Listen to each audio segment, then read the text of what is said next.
All right, so the speed limit here is 80 miles an hour. I had to do this at least once. We're going back.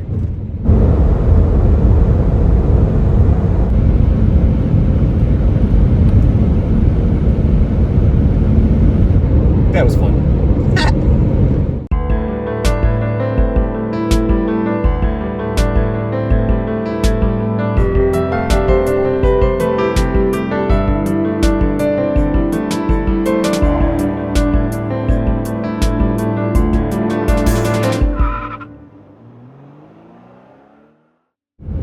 I'm on my way to meet up with my cousin Paul, who lives in the Denver area of Colorado. The plan is to explore Rocky Mountain National Park on our way out to his trailer, which he's letting me stay in for a few days. My path will be taking me through the Black Hills region of South Dakota.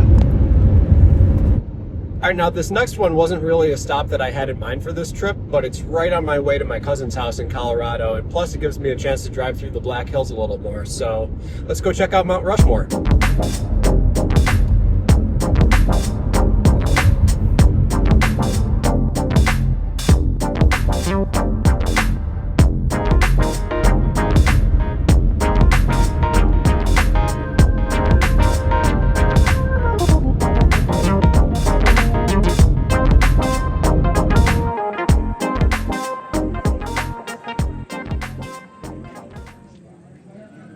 Well, as far as some of the other drives I've had on this trip goes, this one was really just right around the corner, so why not?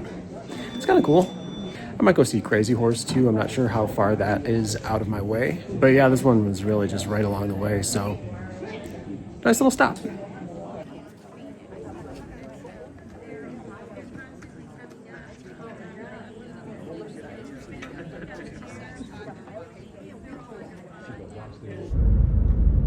It was kind of neat visiting Mount Rushmore, but I was really impressed with the Black Hills as a whole.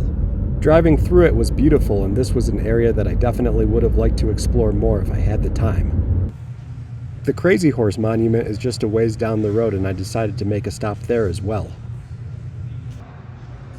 There is a museum that I decided to visit near the Crazy Horse Monument, featuring information and exhibits about Crazy Horse and the Lakota.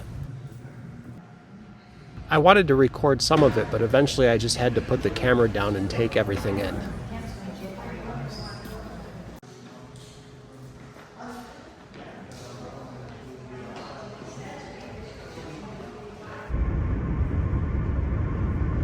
I continued on my journey towards Colorado, and the scenery changed once again as I passed from the Black Hills to the high prairie of Wyoming.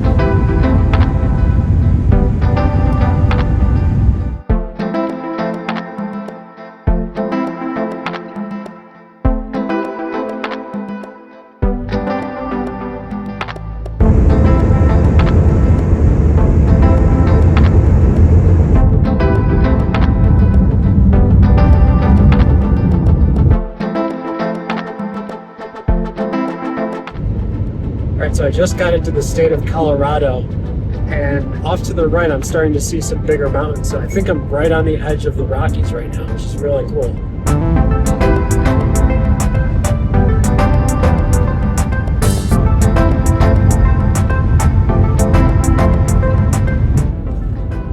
I met up with my cousin Paul and stayed at his house for a night. The next morning, it was time to head through the mountains towards Rocky Mountain National Park.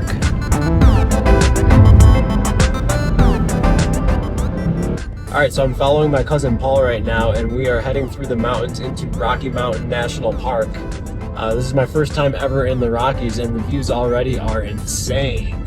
Driving's a lot of fun too, a lot of twists and turns. I definitely got to pay attention to what I'm doing here, but this is cool.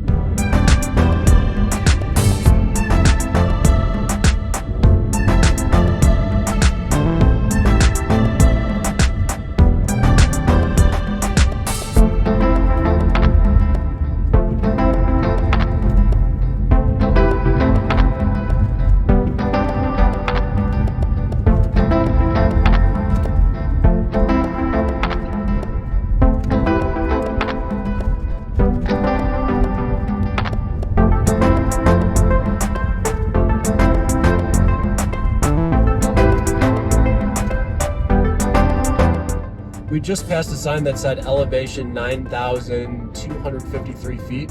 I believe it was, which was definitely the highest elevation I've ever been in before. Before this was probably Mount Washington, which was, I want to say, like 6,000 feet of elevation. So this is up there. I definitely feel it just a little bit. It's hard to describe. It's like the air is just a little bit thinner. Breathing is a little bit more of a challenge. It's not that noticeable, but it is. It's interesting. So definitely something to be aware of as I go forward, keeping lots of water on me. I don't want to get altitude sickness. But this is a really fun drive so far. Can't wait to see Rocky Mountain National Park. My cousin was also saying that we're going to be going by the Stanley Hotel, which is where Stephen King got the inspiration for The Shining. Red rum.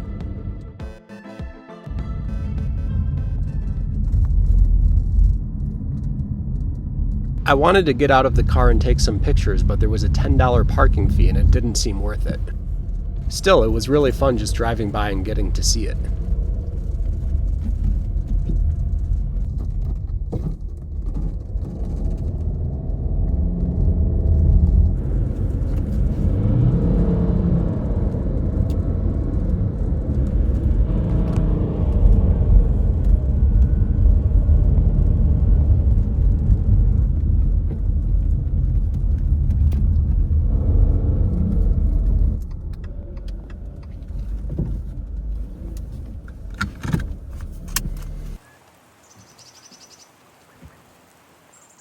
Hey guys, so this is my cousin Paul. Paul is graciously allowing me to stay in his trailer and he's kind of showing me around the area. Paul, you want to tell us about kind of where we're going to be going and what we're going to be seeing? Today we're in Rocky Mountain National Park. We're going to go see the alluvial fan, which is a landslide with a waterfall running through it created by an earthquake back in the 90s that was up at the top of the mountain, and so all the rocks came crashing down. And then we're going to drive along Bear Lake Road and see Bear Lake, which is a picture spot, and then go up over Trail Ridge Road into the Alpine Tundra. All right. Awesome. Can't wait.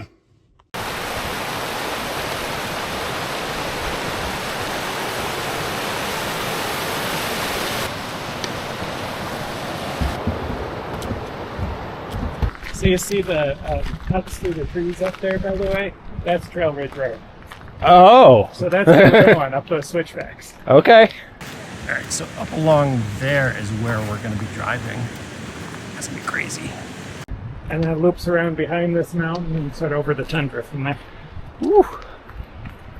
Cool. And that's the easy way, not the dirt way. We might just be going down to the parking lot. Is there a side turn off we missed? Yeah, we missed it. Oh. This is becoming a common theme on my channel, taking wrong turns on trails. That's right. Even just that right there is spectacular. Yeah. You can see up in the top there where there's that sort of cliff. Yeah. There was a lake up top, is my understanding. And then earthquake basically knocked down the side of the lake. So the whole lake came down the mountain at once. And it carved this giant new channel for itself. Wow. And so that's why all the big boulders and stuff in here was all washed down by the flood. Wow, that's crazy. And it flooded the town of Estes Park even. All the water came down into the town and flooded buildings sometimes.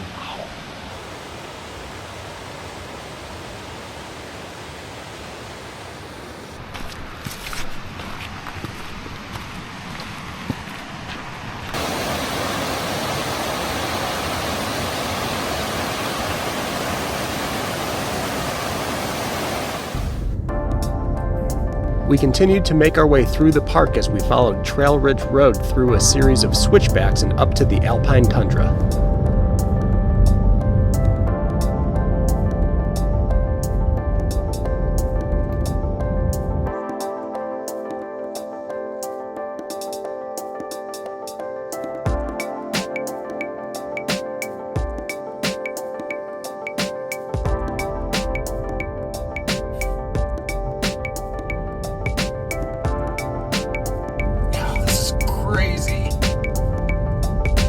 high up.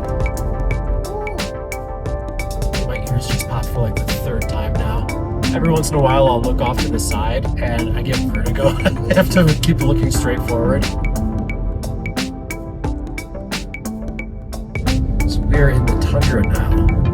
The essentially the area above the tree line out here.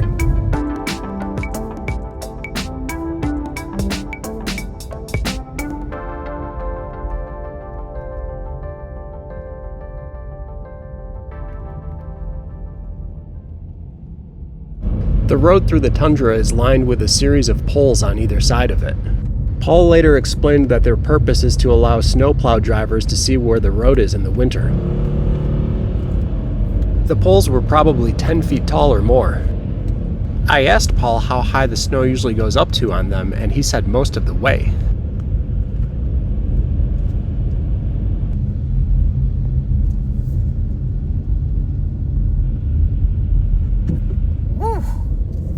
Wow.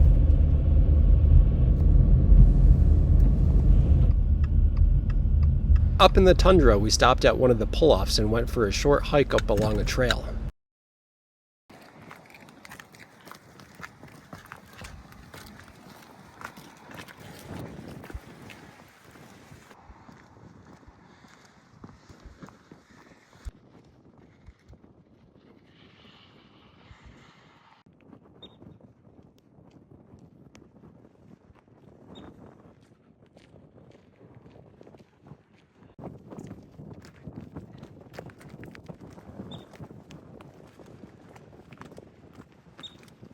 What's chirping at us over there?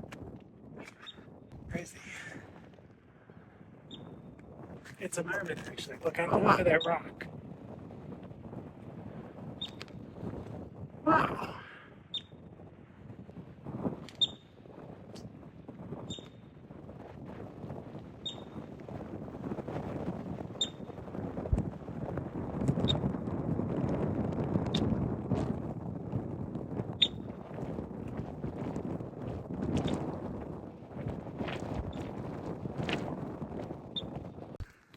So we just passed a guy who was talking about if you climb to the center of this rock up here, it is the center of the park and it has distances to all the other national parks on top of it. So we got to go check that out.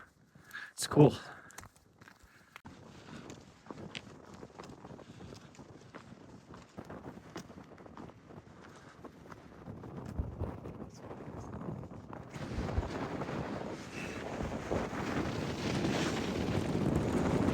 Breezy.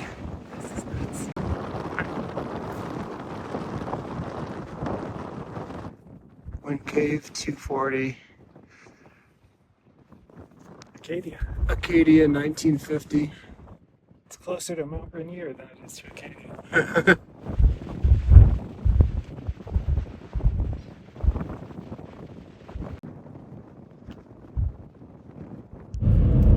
We continued driving through the tundra right into the middle of a cloud. This was reminiscent of some of the weather conditions I was seeing on Mount Washington back east. We passed the Continental Divide. This is the point that separates which ocean water will drain into. We were crossing over from the Atlantic to the Pacific side. We went for one more short hike past a small lake with amazingly still water.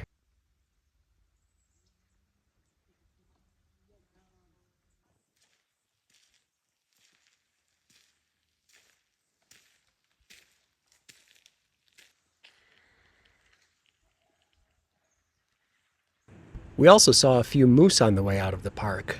We made sure to keep a safe distance, but I had never seen moose in the wild before, so this was another cool first for me. On our way out of the park, we passed by the devastation that was left behind from a wildfire that took place back in 2020. Scenes like this went on for miles, and Paul was explaining that the fire came very close to their trailer and they were lucky not to lose it. The devastation was staggering. Finally, we made our way out of the park and to his trailer right by the lake. The whole area was picturesque and it was where I would be spending the next several days. Thanks for coming along on this adventure, and I hope you'll join me on the next one too. Catch you later. Until next time. Peace.